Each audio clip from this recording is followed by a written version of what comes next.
Olá, galera. Vamos lá para o nosso capítulo 6, falando de crônicas, que é um texto curto falando do dia a dia, né?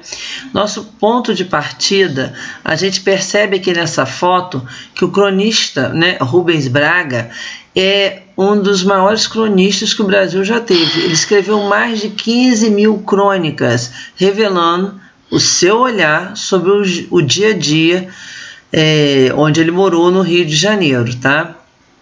Ponto de partida. O que é crônica? Então, eu estou colocando para vocês. É um texto curto e a principal característica, fala de fatos do nosso dia a dia, tá?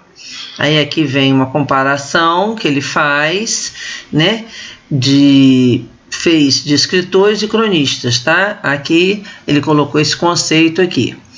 Nessa unidade, gente, nós vamos ter os seguintes objetivos: identificar os tipos de crônica, que tem crônica jornalística, crônica policial, as características, como elas são compostas, né, como que compõem cada uma delas, e os suportes, aonde é que aparece a determinada crônica. E qual é a função dela? Qual é a função social da crônica, né? Depois a gente vai estabelecer as relações de fatos narrados numa crônica e o momento que ela é produzida, da sua produção, ver qual é o contexto histórico, social que está sendo demonstrado ali, compreender que todo texto é dialógico, ele está dialogando. Desde o momento que você está lendo, alguém escreveu e você está lendo. Se diálogo é entre duas pessoas, é algo que está sendo analisado, feito, adquirido, mostrado e no final linkado com duas pessoas, pois sempre reproduz de alguma forma discursos anteriores. Entender que todo enunciador prevê um leitor virtual do seu texto. Todo mundo que escreve quer que alguém leia, isso é um fato. Compreender e empregar os procedimentos de coesão e coerência. Eu já falei com vocês que coesão e coerência não andam separadas. Coerência é no campo das ideias. O que é uma coisa coerente? Aquilo que tem ligação, tá linkado com aquela ideia, com o tema. E coesão já é a parte gramatical, de falar correto, a parte de ortografia, a parte de regência, de sintaxe, de morfologia, de semântica. Então isso que é coesão, tá? Você aplicar corretamente os verbos com as suas respectivas preposições, né, que eles pedem, reconhecer essas variações do verbo em gênero, número e grau, tá? Além disso, também no substantivo, né? Masculino, feminino, singular e plural, aumentativo, diminutivo e o normal. No painel de leitura aparece o conceito de crônica, que crônica vem do cronos, que significa tempo. É um gênero textual produzido para ser publicado em jornais, não importa se é impresso ou é digital, e também em revistas. Ele pode assumir muitas formas e, de acordo com a esfera social em que é inserida, pode ser literária ou jornalística, tá? Qual é a função social da crônica? Por que escritores criam textos como esse? A função desse texto é comentar os fatos do dia a dia, revelando uma perspectiva particular sobre a realidade. Em geral, os cronistas têm uma coluna periódica, ou semanal, quinzenal, mensal, e com o passar do tempo ela é construída uma familiaridade entre os leitores. Eles já gostam de ler aquilo porque é uma coisa que acontece no dia a dia das pessoas. Então você vai ler uma coisa que você tem noção, ou já aconteceu, ou você já participou, ou aconteceu com alguém perto de você. A crônica, ela é classificada, nós temos aqui em vários tipos: descritiva, narrativa, dissertativa, dialogada, mista. Então percebam que nessa classificação aqui existe a importância do narrador. O que o narrador busca? Quando ela é descritiva, quando está descrevendo, o narrador ele busca caracterizar o objeto, a pessoa, o lugar. Então ele vai explorar o quê? Grifem aqui, os detalhes. E não vai fazer julgamento, ele simplesmente vai descrever aquilo que ele está se propondo a fazer.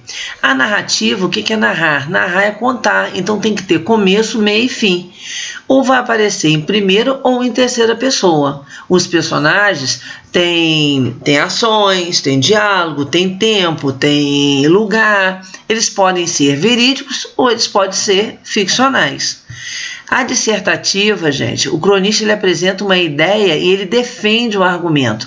Dissertar é o que vocês vão caminhar para fazer na prova do Enem ou em outros vestibulares nas redações. Hoje, o principal tipo que é pedido é o dissertativo. Então, o que é o dissertativo? O dissertativo é você defender argumentos. Tem que ter lógica, tem que ter raciocínio, tem que provar, tem que ter dados. E aí você vai defender um ponto de vista, tá? Na dialogada, ela é mais rara de ser encontrada, porque aí o narrador ele não existe e ele faz pequenas intervenções de comentários e julgamentos. A mista, ela é mais frequente, porque é o quê? É um texto híbrido, em que estão presentes o quê? Sequências discursivas e não há predomínio de nenhuma. Então a mista crônica é a que mais é feita pelos autores, né? Aqui nós temos uma crônica, Gregório. Aqui vem algumas perguntas, vocês irão responder, as perguntas.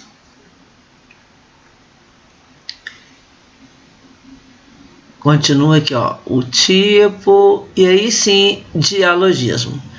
Dialogar tem que ser, no mínimo, né? O di significa duas pessoas. Então, um texto sempre dialoga com outro. Então, isso aqui que vocês têm que grifar. De maneira explícita ou implícita. Ou você mostra que você está falando com o outro, ou está subentendido que você está falando com o outro. E chama a atenção para o fato de que os discursos sempre se apoiam em discursos anteriores. Ninguém tira do nada aquilo. Aquilo tem que estar em cima de alguma coisa que já foi feita, que já foi construída, que já foi falada. E aí sim, a partir dali é que constrói esse dialogismo, tá? Aí aqui também vem questões de interpretação, falando do leitor virtual. É preciso considerar também que um texto é sempre escrito levando em conta o seu interlocutor. Ninguém escreve por escrever, escreve para alguém ver. Isso é um fato, já falei lá atrás. Então significa que ao escrever esse enunciador, ele tem em mente um leitor virtual. Ele imagina alguém, né, com quem ele vai dialogar. Mas possa ser que não dê certo, mas esse é a primeira compreensão que ele tem de um leitor virtual, tá? Do texto que ele está escrevendo. Aqui vem uma outra crônica, aqui segue as perguntas. Personagens que aparecem na crônica são caracterizados. A gente pode ver que são fictícios, responsáveis por algum enredo, sempre tem alguém que é principal, tem sempre alguém que tem um papel mais secundário. Eles podem ser classificados como planos, que são superficiais, podem ser como tipos, que aí tem características específicas, como ele é bêbado, ou ela é beata, ou ele é fofoqueiro, ou ele é sertanejo. Então tem aquele tipo físico, que são aquelas características típicas. As caricaturas, que são aquelas que normalmente são características exageradas, ridículas, né? E tem também os redondos, apresentam várias qualidades e são complexos, tá? Continuando, aqui tem uma outra crônica e vocês irão responder. Aqui vem a diferença de crônica e notícia. Se a notícia ela é objetiva e é impessoal, você não pode colocar a sua opinião. Na crônica, ao contrário. Isso aqui são vertentes completamente diferenciadas. Ela é subjetiva e é pessoal. Baseia-se em fatos reais e os transforma em ficção. Aqui só apresenta fatos reais. A notícia não tem ficção, é fatos reais. Ela tem um registro mais formal. Aqui é muito mais informal, desde o momento que você conversa, você coloca outras pessoas, você dá a oportunidade da pessoa se mostrar, então ela se torna informal. Pode ser publicada em livro e a notícia nunca pode ser publicada em livro, ela tem que ser publicada ou em jornais ou em revistas, tá? Apresenta personagens e suas falas. Na notícia não tem personagens, tá? Ela não apresenta personagens. Aí aqui vem para vocês responderem. E aí sim começa coesão e coerência, tá? Eu falei com vocês que coesão está ligada ao campo da gramática e coerência ao campo das ideias. Aqui, isso aqui tudo vocês vão ver com professor de redação, Lívia. Aqui vem falando de crônica também. Agora nós vamos lá para gramática. Língua e linguagem. Língua viva. Língua e seus usos. Aqui. Eu falei com vocês que a partir de agora nós vamos recordar as classes gramaticais. São 10. Substantivo, adjetivo, numeral, pronome, verbo, advérbio, preposição, interjeição, conjunção e só faltei alguma, artigo, acho que foi essa que faltou. Substantivo, artigo, numeral, pronome, verbo, advérbio, preposição, conjunção, interjeição, tá faltando umazinha, pronome. Sei que tá aí, as 10 estão aí, vamos embora. Aí aqui, ó, são um poema, né? A implosão da mentira, aí interpretação, vocês irão responder, e aí sim nós vamos cair na primeira palavra que é falada quanto classe gramatical: morfologia.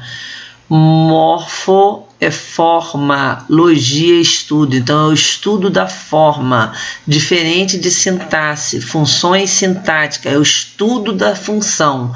Então toda palavra tem uma forma e tem uma função. Então a forma são as classes gramaticais, grifem aqui, e a função são as funções sintáticas. Então aqui eu provo para vocês a palavra clara, ela pode ser 4 coisas. Ó, Clara é uma mulher requintada. Então aqui é o nome da pessoa, é um substantivo próprio.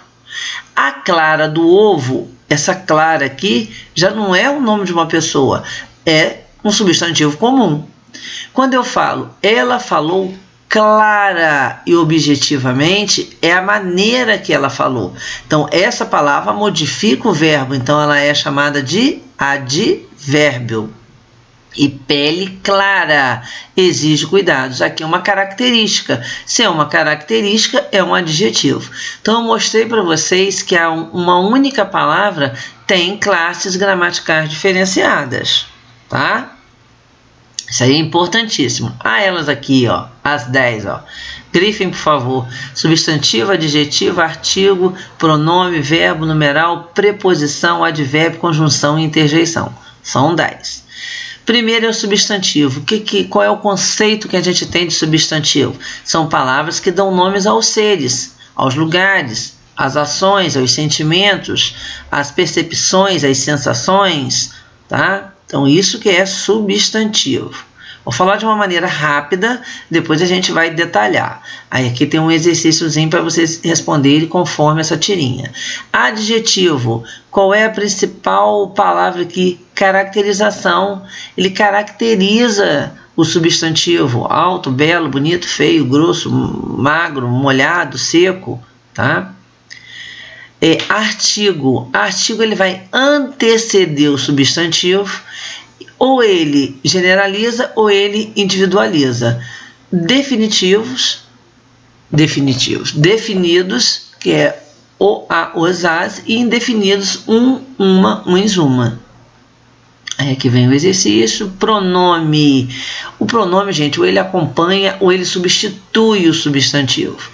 Ele é maravilhoso. Substituir. Agora, o meu carro é novo. O meu carro acompanhou. Então, veio acompanhando. Um substituiu, outro acompanhou. Isso é pronome. Verbo, eles expressam ações, estados e fenômenos da natureza. O verbo ele pode flexionar. O que é flexionar? É mudar pessoa, tempo, número, modo. Aqui tem o exercício. Os numerais. O que é numeral? O numeral é a palavra que indica quantidade, indica posição, indica proporção, indica aumento ou diminuição dessa proporção ou um conjunto. Então, para cada uma dessas especificações aqui, desses conceitos, a gente tem um nome. Numeral cardinal, quantidade, 1, 2, 3, 4. Numeral ordinal, ordem, primeiro, segundo, terceiro, quarto. Numeral multiplicativo, dobro, triplo, numeral fracionário, metade, 1/3, numeral coletivo, dezena, dúzia, quinzena. Aqui também tem um exercício, vem preposição. Preposição estabelece ligação entre as palavras. Café com leite, pé de moleque. Então aqui são as principais: a, ante, até, após, com, contra, de, desde, em, entre, para, por, perante, sem, sob, trás. Tem que decorar isso aqui, tá? Então sublinhe isso aqui. Isso aí vocês têm que partir desse princípio. Advérbio. Ad é perto, é junto, junto do verbo. Então é aquele que modifica o verbo ou o adjetivo ou o advérbio, próprio advérbio, indicando uma circunstância, um momento. Então tem advérbio de tempo, de lugar, de intensidade, de afirmação, de negação, de modo, de dúvidas. Aqui tem um exercício. Conjunção. Enquanto preposição liga palavras, conjunção estabelece as relações de sentido entre as frases. Carla saiu, verbo, e Pedro estudou. Então, saiu e estudou. 2 verbos, 2 orações. Esse e aí é a conjunção que está ligando as 2 orações. Então, conjunção, ele estabelece relação com as orações e a preposição estabelece relação com as palavras. Interjeição. Interjeição, ela exprime o quê? Emoção, estado de espírito, sensação, alegria, tristeza, saudação, surpresa, medo, e assim sucessivamente, tá? Agora, nós vamos começar a delinear cada classe gramatical dessa. A primeira é o substantivo, e a gente tem que ter em mente que ela é variável, porque a gente não tem uma coisa compacta, engessada. O substantivo ele vai variar. Feminino, masculino, singular, plural, aumentativo, diminutivo. Então, por isso aqui, ó, que ele é variável, porque ele flexiona, porque ele muda. Quando a gente tem gênero, além do masculino e feminino, a gente tem aquele que é uniforme. Esse é biforme, masculino e feminino. Mas os uniformes, eles são comum de 2 gêneros. Então você tem dentista, né? Belo, bela, jovem. Então você tem uma palavra e você é comum para os 2 gêneros. Artista serve para os 2 gêneros, né? Imigrantes serve, você não tem imigrantas. Então imigrantes serve para os 2 gêneros. Sobrecomum. Sobrecomum, ele só tem um gênero, embora ele possa se referir tanto para o masculino quanto para o feminino. É a criança, é o cônjuge, é o sujeito, é o ídolo. Tá? Você pode falar o ídolo, você vai falar a ídola, o ídolo, a testemunha, pode ser homem ou pode ser mulher. Então esse é sobrecomum, tá? É que só tem um gênero. E epiceno, que a gente sabe que se refere a animais e plantas. Número, singular e plural. E aí sim tem suas regras. A básica é colocar o S, mas a gente sabe que tem inúmeras regras para o plural. O grau, ele já aparece no aumentativo, que é o que a gente está acostumado a ver, que é o sintético. A gente bota sempre o ão, né? Caminhão, filhão, coelhão, ouinho para diminutivo, coelhinho, filhinho, bonitinho. E o analítico é quando a gente usa a palavra grande ou pequeno junto com o substantivo. Coelho grande. Isso é um aumentativo analítico, tá? A gente tem que começar agora a nomear certo a cada palavra que a gente estivermos nos referindo. O que mais? Organize as ideias. Aqui vem, olha, substantivo, gênero, número e grau. Aqui, né? Mostrando aqui, ó,